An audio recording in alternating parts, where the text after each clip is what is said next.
जय हिंद फ्रेंड्स, स्वागत है आपका आपके अपने यूट्यूब चैनल आईएएस माइंड पे। अभी हम इंडियन पॉलिटी पढ़ रहे हैं। एम लक्ष्मीकांत की बुक को हम कंप्लीट करने की कोशिश कर रहे हैं। आज हम पढ़ेंगे आर्टिकल 32 को। इसके पहले के सारे आर्टिकल हमने कंप्लीट कर लिए हैं। अगर आप हमारे चैनल पे नए आए हैं और आपको आगे के आर्टिकल जानने हैं तो आप इसी चैनल के प्लेलिस्ट में जाइए और वहाँ पे सारे आर्टिकल पड़े हुए हैं। तो चलिए हम स्टार्ट करते हैं आज की अपनी क्लास और देखते हैं कि आर्टिकल 32 में हमें क्या क्या क्या प्रोविजन बताए गए हैं। तो जिसमें कि पहली बात हम ये जान लेते हैं कि article 32 is the right to constitutional remedy, is the right to constitutional remedy. Okay, अभी अब ये कॉन्स्टिट्यूशनल रेमेडी क्या है और किस तरीके से ये यूज होती है इसके बारे में हम जानने की कोशिश करते हैं। तो चलिए स्टार्ट करते हैं अपनी क्लास डिटेल में। अ मेरे declaration of the fundamental right in the constitution is meaningless, useless and worthless without providing an effective machinery for their enforcement। है ना। तो पहला जो स्टेटमेंट लिखा है वो ये लिखा है कि जो डिक्लेरेशन है अपने फंडामेंटल राइट का हमारे कॉन्स्टिट्यूशन के माध्यम से वो मीनिंगलेस हो जाता है, यूजलेस हो जाता है, वर्थलेस हो जाता है कि अगर उसके लिए उसको इफेक्टिव बनाने के लिए कुछ ऐसी मिशनरी को नहीं प्रोवाइड किया जाता है, नहीं दिया जाता है कि उसके कि अपने फंडामेंटल राइट के इन्फोर्समेंट के लिए अगर कोई भी मशीनरी नहीं बनाई जाती है, कोई भी सुविधाएं नहीं बनाई जाती हैं तो, है ना। चलिए तो अब देखते हैं कि इसके लिए कॉन्स्टिट्यूशन ने क्या इफेक्टिव मशीनरीज बनाई है इसके इन्फोर्समेंट के लिए, अपने फंडामेंटल राइट के।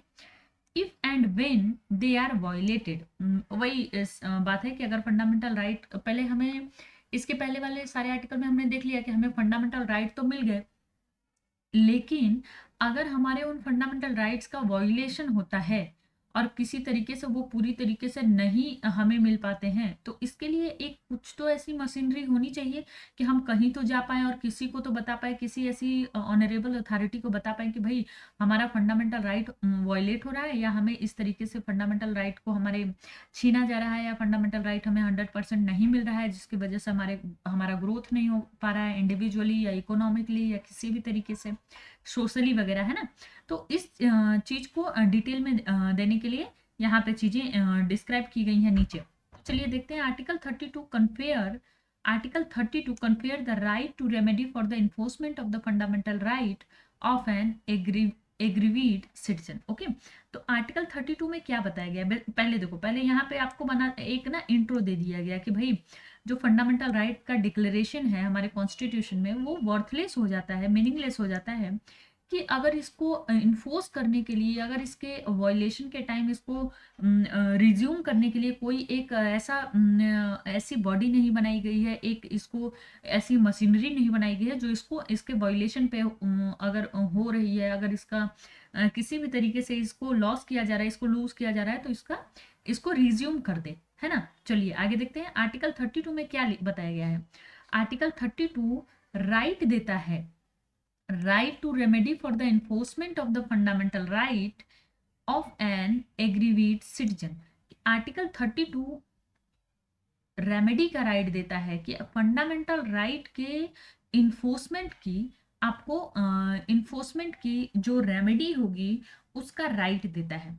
एक बार फिर से मैं अच्छे तरीके से आप लोगों को समझाने की प्रयास करती हूँ कि आर्टिकल 32 हमें कौन सा राइट प्रोवाइड करता है। तो ये राइट प्रोवाइड करता है remedy for enforcement of the fundamental right of an aggrieved citizen, है ना।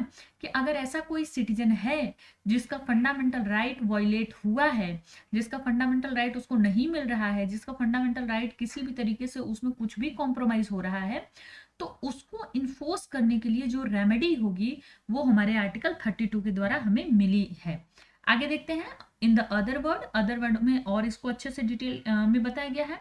The right to get the fundamental right protected is in itself fundamental right. Okay, कि right to get the fundamental right, है ना, right to get the fundamental right protected is in itself a fundamental right, कि ऐसा वो right जो कि fundamental right को protect करे ये खुद में भी एक फंडामेंटल राइट ही है ना।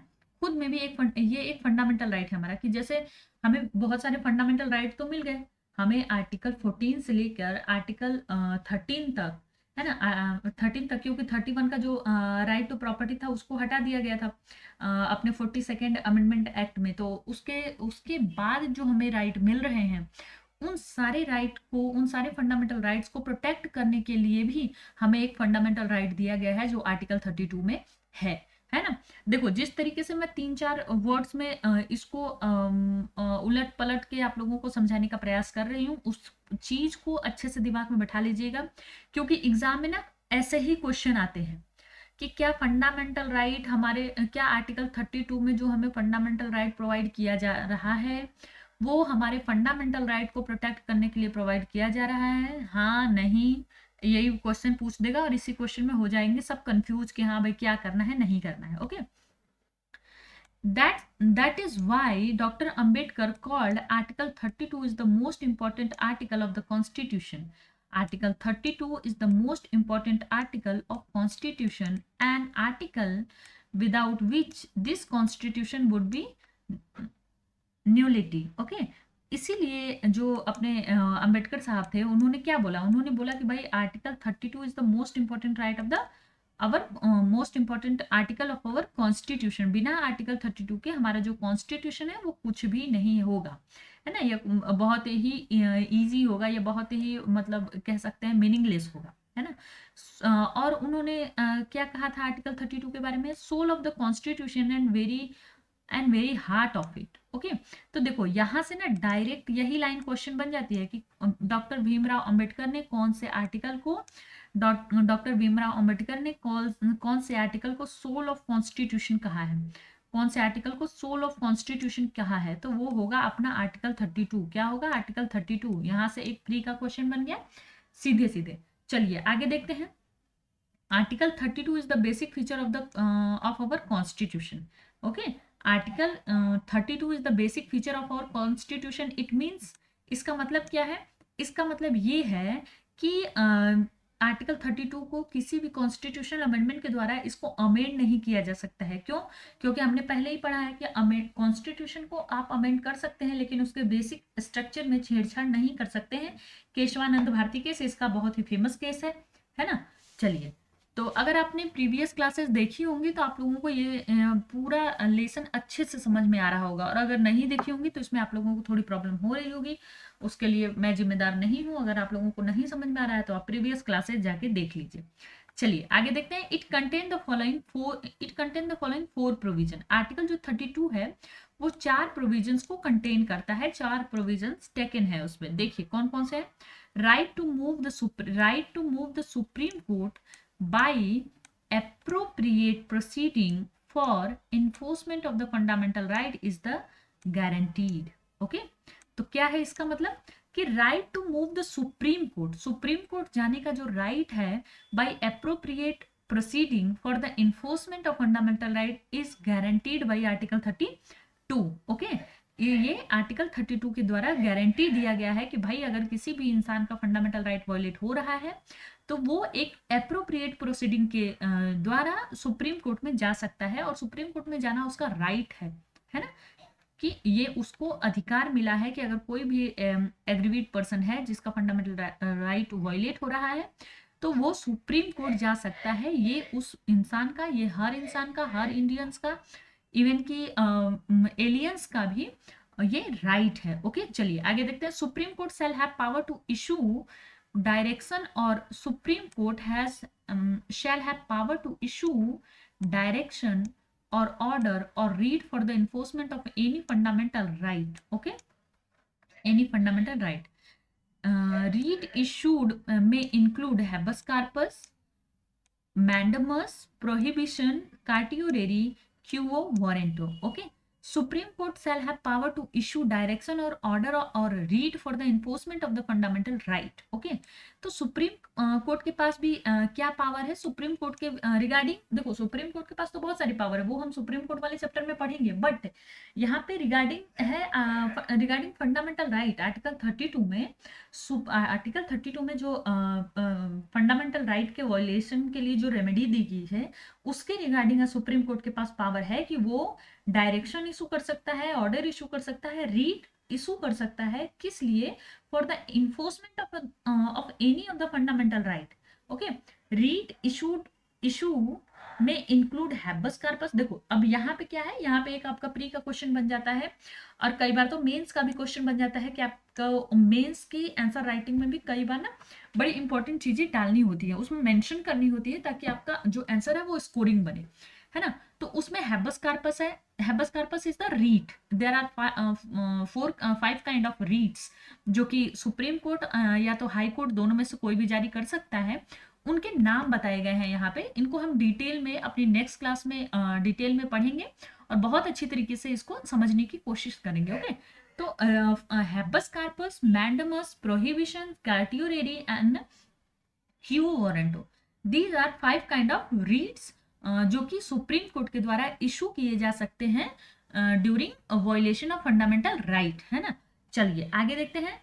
Parliament can empower any other court, parliament can empower any other court to issue direction, order or writ of all kinds. Okay, parliament can empower any other court to issue direction, order and writ of all kind. However this can be done without, however this can be done, sorry, however इसमें क्या बताया गया है, इसमें ये बताया गया है कि however this can be done without prejudice to the above power conferred to the supreme court, है ना। तो बेसिकली इसमें यही बताया गया है इस वाले लाइन में कि जो अपना पार्लियामेंट है ना, उसको एम्पावर किया गया है कि वो किसी भी अदर कोर्ट को डायरेक्शन, ऑर्डर और रीट, ये पांचों तरीके के रीट या किसी भी तरीके के डायरेक्शन या order on the fundamental right violation पे जारी करने के लिए किसी भी अदर कोर्ट को भी एम्पावर कर सकता है, लेकिन ये सुप्रीम कोर्ट के ज्यूरिडिक्शन को का मतलब प्रिज्यूडाइज नहीं होना चाहिए। ओके, चलिए आगे देखते हैं।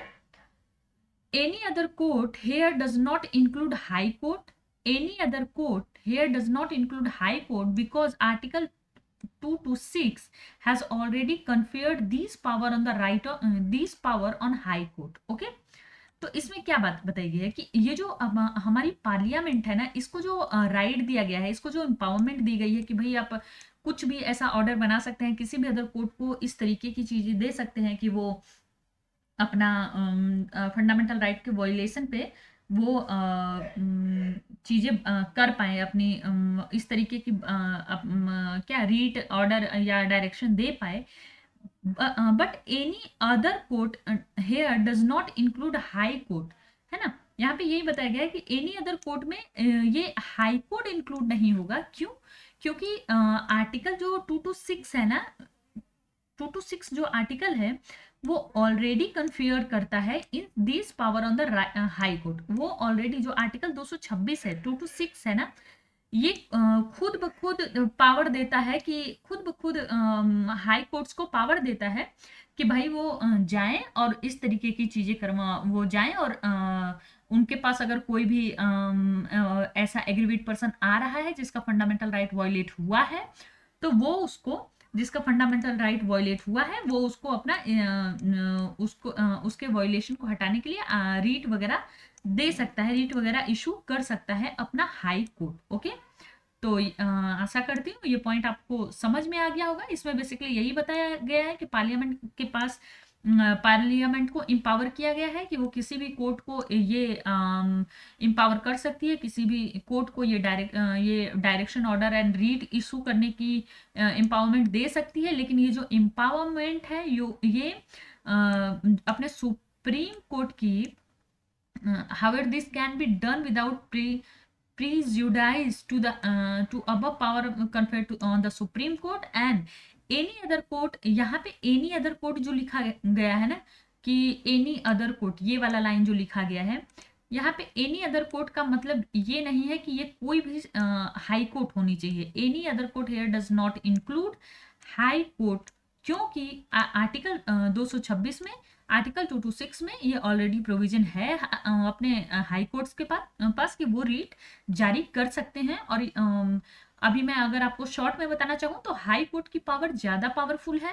हाई कोर्ट के पास जो पावर है रीट जारी करने की on the violation of fundamental right, वो ज़्यादा पावरफुल है इसके कंपैरिजन में, अपने सुप्रीम कोर्ट के कंपैरिजन में। चलिए तो हमने क्या देखा था, हमने हमने ये पढ़ा था कि चार तरीके के जो रेमेडीज हैं, जो अपना आर्टिकल 32 में जो रेमेडी दी गई है उसमें चार तरीके के प्रोविजन है, तीन हमने पढ़ लिया है।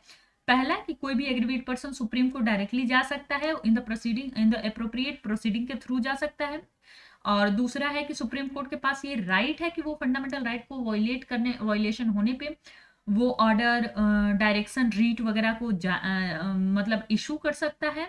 और यहाँ पे 5 तरीके की रीट्स को भी बताया गया है: habeas corpus, mandamus, prohibition, certiorari, quo warranto and the parliament can empower. और तीसरा पॉइंट क्या है कि पार्लियामेंट को भी एम्पावर किया गया है कि वो किसी अदर कोर्ट को भी मतलब इतनी पावर दे सकता है कि वो किसी फंडामेंटल राइट के वायलेशन होने पे एज अ रेमेडी कोई भी डायरेक्शन, ऑर्डर और रीट इशू कर सकता है। लेकिन यहाँ पे एनी अदर कोर्ट का मतलब कोई भी हाई कोर्ट नहीं होगा। क्यों? क्योंकि हाई कोर्ट के पास हमारे कॉन्स्टिट्यूशन के थ्रू दिया गया है, उनको ऑलरेडी ये राइट दिया गया है जो कि आर्टिकल 226 में है। अब हम चौथा पॉइंट देखते हैं। चौथे पॉइंट में ये दिया गया है कि Constitution provide that President can suspend the right to move any court for the enforcement of the fundamental right during the national emergency, Article 359, है ना। इसका मतलब क्या है कि कॉन्स्टिट्यूशन ये प्रोवाइड करता है कि प्रेसिडेंट जो है ना वो सस्पेंड कर सकता है right to move any court for the enforcement of the fundamental right during national emergency. ये आर्टिकल 359 के थ्रू बताया गया है कि हमारा जो प्रेसिडेंट है वो नेशनल इमरजेंसी के टाइम पे ये जो हमारा राइट है आर्टिकल 32 के द्वारा जो हमें प्रोवाइड किया गया है, इसको बेसिकली ना ये थोड़ा सा मतलब आप कह सकते हैं कि सप्रेस कर देता है।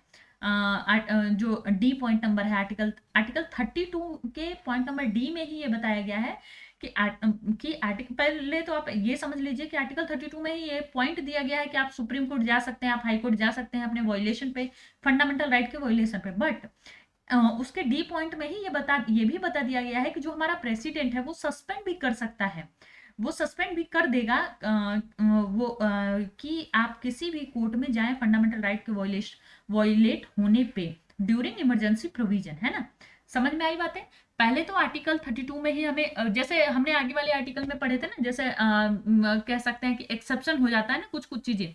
जैसे आर्टिकल 16 में हमने पढ़े कि बहुत सारे हमें राइट है बट एक्सेप्शन भी हमने पढ़ा था कि उनमें ये एक्सेप्शन भी है। तो वही सारी बातें यहाँ पे भी बताई गई हैं, उसी तरीके की चीजें। और ये ना कंट्राडिक्शन आपको हर आर्टिकल में लगभग देखने को मिल ही जाएगा, कि हर तरीके की चीजें देखने को मिल ही जाएंगी। ओके, चलिए आगे देखते हैं।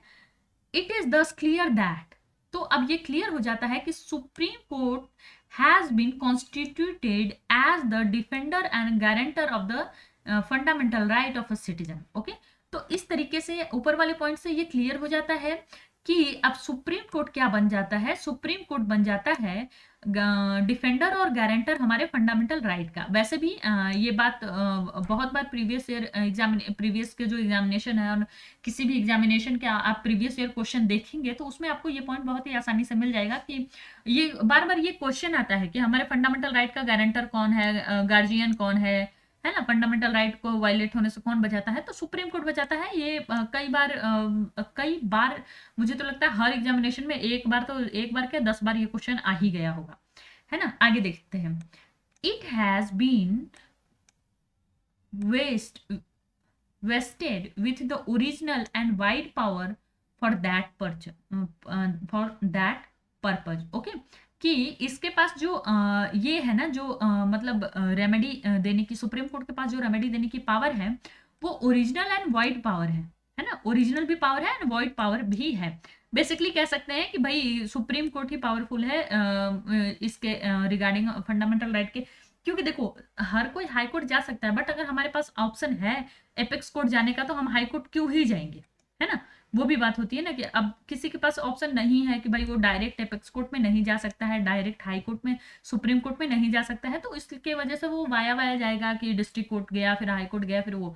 लेकिन यहाँ पे ये फंडामेंटल राइट स्पेशल इसलिए बन जाता है और सुप्रीम कोर्ट की पावर भी स्पेशल इसलिए बन जाती है कि आर्टिकल जो हमारा फंडामेंटल राइट है उनको वायलेट होने पे आर्टिकल 32 के थ्रू आप डायरेक्ट सुप्रीम कोर्ट के पास जा सकते हैं। तो ये उसका ओरिजिनल राइट भी है, ओरिजिनल पावर भी है अपने सुप्रीम कोर्ट की। ओके, अब देखते हैं ये ओरिजिनल और वाइड का मतलब क्या है। Original, because an aggrieved citizen can directly go to the supreme court, not necessarily by way of appeal, है ना। ओरिजिनल इसीलिए है कि आप डायरेक्ट जा सकते हैं। ये देखो, अब ओरिजिनल का मतलब आप समझना, कई लोगों के दिमाग में ना कंफ्यूजन हो जाएगा कि भाई ओरिजिनल का मतलब ये है कि हमारे कॉन्स्टिट्यूशन में शुरू से ही दे दिया गया है, जब से कॉन्स्टिट्यूशन फॉर्म हुआ तब से ही दे दिया गया है सुप्रीम कोर्ट को ये पावर, इसलिए ये ओरिजिनल है। नहीं, ये ओरिजिनल पावर क्यों है? क्यों, अगर कोई भी इंसान की कोई भी पावर ओरिजिनल होती है, कोई भी इंसान की कोई भी बॉडी की अगर कोई पावर ओरिजिनल होती है, इट मीन्स कि आप वहां डायरेक्टली जा सकते हैं, है ना। कि यहाँ पे बताया भी गया है कि because an aggrieved citizen can directly go to the supreme court not necessarily by way of appeal, कि इसलिए ये पावर जो है ओरिजिनल पावर है कि जो एग्रीवीड पर्सन है वो डायरेक्टली सुप्रीम कोर्ट में जा सकता है, उसको किसी भी वे ऑफ अपील के थ्रू जाने की जरूरत नहीं है। अच्छा, वाइड क्यों है? अब हमने पढ़ लिया, यहाँ पे दो टर्म यूज हुए थे, ओरिजिनल टर्म यूज हुआ था, वाइड टर्म यूज हुआ था। ओरिजिनल इसलिए है, वाइड किस लिए है? वाइड इसलिए है because its power is not restricted to issuing of order on direction but also writ of all kinds. Okay, wide क्यों है? क्योंकि its power is not restricted to issuing of order or direction but also writ of all kind, इसलिए ये बहुत ही wide, इसका जो right है ये बहुत ही वाइड राइट भी है, ये हम कह सकते हैं, है ना। अब चलिए, अब आगे वाली पॉइंट देख लेते हैं। अब यहाँ तक तो हमें क्या पता चल गया? यहाँ तक हमें पता चल गया कि भाई हमें राइट मिल गए, बहुत सारे राइट मिल गए, हम आर्टिकल 32 के थ्रू कहीं भी अपना सुप्रीम कोर्ट में जा सकते हैं, इस तरीके की चीजें कर सकते हैं। अब देखिए कि यहाँ पे हमें काउंटर कैसे किया जा रहा है ना। ये देखो, अपने फंडामेंटल, अपना जो कॉन्स्टिट्यूशन है ना, इसकी ब्यूटी ही यही है कि आपको एक तरीके से, एक तरफ से पूरे राइट्स दे दिए जाएंगे, आपको लगेगा वाह कितना अच्छा है, हमारे पास तो बहुत सारे राइट हैं। फिर उसके पीछे से ना आपको सारे बाउंड्रीज भी बता दिए जाएंगे कि भाई, और देखो यही वे ऑफ लाइफ भी है कि आपको फ्रीडम भी पता चल जाए, साथ के साथ आपको बाउंड्री भी पता चल जाए कि भाई इतनी भी फ्रीडम नहीं है। तो चलिए देखते हैं इसको। Purpose of article 32 is provide, purpose क्या है आर्टिकल 32 का? पर्पज ये है कि provide the guaranteed effective expeditious inexpensive and summary remedy for the protection of the fundamental right। तो आर्टिकल 32 का पर्पज आप लोगों को समझ में आ गया होगा। पर्पज वही है कि गारंटी देना अपने फंडामेंटल राइट का, और आर्टिकल 32 का पर्पज यही है कि भाई फंडामेंटल राइट को की गारंटी देता है, उसके इफेक्टिव इन्फोर्समेंट की गारंटी देता है ना, उसकी समराइज रेमेडी की गारंटी देता है। यही सारी बातें इसमें बताई गई हैं। Only the fundamental right guaranteed by only fundamental right guaranteed by constitution can be enforced under article 32 and not any other right like non fundamental constitutional right, statutory right, customary right and so on, है ना। इसका मतलब क्या है? only the fundamental right guaranteed by only the fundamental right guaranteed by constitution can be enforced under article 32। ये point को बहुत ही ध्यान से पढ़ना है। Only the fundamental right guaranteed by constitution can be enforced under article 32। Article 32 के अंदर सिर्फ और सिर्फ फंडामेंटल राइट के वायलेट होने पे या फंडामेंटल राइट के इन्फोर्समेंट की बात कही गई है। यहाँ पे किसी भी अदर नॉन फंडामेंटल राइट या किसी भी कॉन्स्टिट्यूशनल राइट या किसी भी स्टैट्यूटरी राइट या किसी भी कस्टमरी राइट की बात नहीं कही गई है ना। किसी भी इकोनॉमिक राइट या किसी भी अदर तरीके की राइट की बात नहीं कही गई है। ये बहुत ही ध्यान से समझने की बात है कि आर्टिकल 32 में हमें जो रेमेडी मिली है वो सिर्फ और सिर्फ फंडामेंटल राइट के इन्फोर्समेंट की रेमेडी मिली है ना। चलिए आगे देखते हैं। Violation of the fundamental right is sine qua non for the exercise of the right of conferred by the article 32। Okay, अब इसका मतलब आपको समझ में नहीं आया होगा, तो चलिए आगे अच्छे से समझा देते हैं। इन अदर वर्ड में क्या है? Supreme court under article 32 can not determine a question that does not involve fundamental right. Supreme Court under Article 32 cannot determine a question that does not involve fundamental right. Okay, Article 32 cannot be invoked simply to determine the constitutionally of an executive order or legislation unless is directly infring any of the fundamental right. Okay, तो यहाँ पे क्या बताया गया है, यहाँ पे यही बताया गया है कि जो सुप्रीम कोर्ट है वो under article 32 can not determine a question that does not involve fundamental right को। देखो बात यही वाली कही गई है यहाँ पे कि जो अपना ये सुप्रीम कोर्ट है ना वो अंडर आर्टिकल 32 के थ्रू किसी भी एनी अदर कोई भी अदर ऐसे क्वेश्चन है जो फंडामेंटल राइट के नहीं है, जो फंडामेंटल राइट को इन्वॉल्व नहीं करते हैं, उनको सुप्रीम कोर्ट डिटरमाइन नहीं कर सकता है, एंटरटेन नहीं कर सकता है। ओके, चलिए आगे देखते हैं। In case of enforcement of the fundamental right, in case of enforcement of the fundamental right, the jurisdiction of Supreme Court is original but not exclusive. Okay? अब यहाँ पे exclusive का मतलब क्या है ये भी आपको जल्द ही पता चल जाएगा। तो यहाँ पे फंडामेंटल राइट के इन्फोर्समेंट के लिए जो ज्यूरिडिक्शन है वो सुप्रीम कोर्ट का ओरिजिनल तो है कि कोई भी पर्सन डायरेक्टली सुप्रीम कोर्ट तो जा सकता है, बट ये एक्सक्लूसिव नहीं है। It means it is concurrent with jurisdiction of high court under article 226. okay, ये concurrent है आर्टिकल 226 के through by the high court. okay, it was original power of the high court to issue original power in the high court to issue direction, order and writ of all kind for the enforcement of the fundamental right.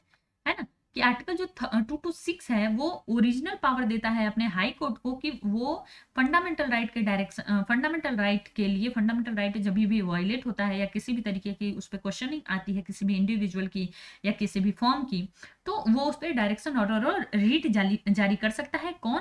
अपना high court. कौन से article के through? Article 226 के through, है ना। और ये power भी इसकी हाई कोर्ट की भी ओरिजिनल है। ओरिजिनल पावर का मतलब क्या है ये हमने पहले ही समझ लिया है। ओके, चलिए अब आगे देखते हैं। Since the right guaranteed by article 32 that is the right to move the supreme court where the fundamental right is infringed is in itself a fundamental right, है ना। वही बात है जो हमने पहले पढ़ी है कि भाई जो गारंटी है, जो राइट टू जो ये गारंटी है कि नहीं अपना हम फंडामेंटल राइट के वायलेट होने पे सुप्रीम कोर्ट वगैरह जा सकते हैं, तो ये अपने आप में भी एक फंडामेंटल राइट है। However the supreme court has ruled that where relief through high court is available under article 226 the aggrieved party should first move to the high court.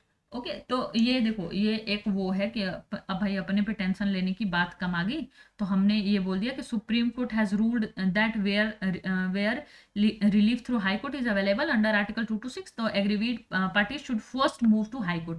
कि सुप्रीम कोर्ट के पास वैसे भी इतने सारे केस तो खैर हाई कोर्ट के पास भी है, लेकिन अगर आप पहले जा सकते हैं हाई कोर्ट में जहाँ पे आपको रिलीफ मिल सकता है ऐसा आपको लगता है, तो सुप्रीम कोर्ट भी आपको रेफर कर सकती है, सुप्रीम कोर्ट भी आपको बोल सकती है, सुप्रीम कोर्ट भी आपको सजेस्ट कर सकती है कि आप हाईकोर्ट में ही चले जाइए। और एक ये सजेशन भी है एक तरीके से, अगर आप मान सकते हैं कि एग्रीवीड पर्सन को पहले हाईकोर्ट ही चले जाना चाहिए, लेकिन यहाँ पे ये सिर्फ सजेशन ही है। सजेशन मानना ना मानना हर इंडिविजुअल के अपने बस की बात होती है ना। यहाँ पे सिर्फ सजेशन, अगर आप चाहें कि नहीं हम सुप्रीम कोर्ट ही जाएंगे तो आप सुप्रीम कोर्ट जा सकते हैं, इसमें कोई दो राय नहीं होगी, इसमें कोई दो बात नहीं होगी। ओके, तो चलिए आज की वीडियो हम यहाँ पे खत्म करते हैं और आगे वाली वीडियो में हम ये देखेंगे कि टाइप्स ऑफ रीट्स, है ना, कि जो रीट्स हैं इनके टाइप क्या होते हैं, इनके स्कोप क्या है, इसके बारे में हम अच्छे से समझने का प्रयास करेंगे। यहाँ पे हम आर्टिकल 32 को समझ चुके हैं और अब एक दो क्लासेस में मुझे लगती है कि हमारी ये वाली क्लास फंडामेंटल राइट की सारी सीरीज खत्म हो जाएगी। इसके बाद हम डीपीएसपी पे जाएंगे और फिर हम डीपीएसपी को अच्छे से डिटेल में पढ़ने का प्रयास करेंगे। अगर आप लोगों को किसी और सब्जेक्ट की वीडियो चाहिए या किसी इंडिविजुअल टॉपिक पे वीडियो चाहिए ऐसे ही बहुत ही एक्यूरेट, बहुत ही सफिशिएंट फॉर्म में, तो आप हमें कमेंट में कमेंट कर सकते हैं। आप अपने सजेशंस को भी हमारे कमेंट बॉक्स में पिन अप कर सकते हैं, उसमें आप कमेंट कर सकते हैं, हमें सजेशन भी दे सकते हैं और हमारी वीडियो आपको कैसी लगती है इसके बारे में भी आप हमें जरूर बताएं। आप लोगों का बहुत बहुत धन्यवाद। इसी तरह आप हमारे साथ बने रहिए।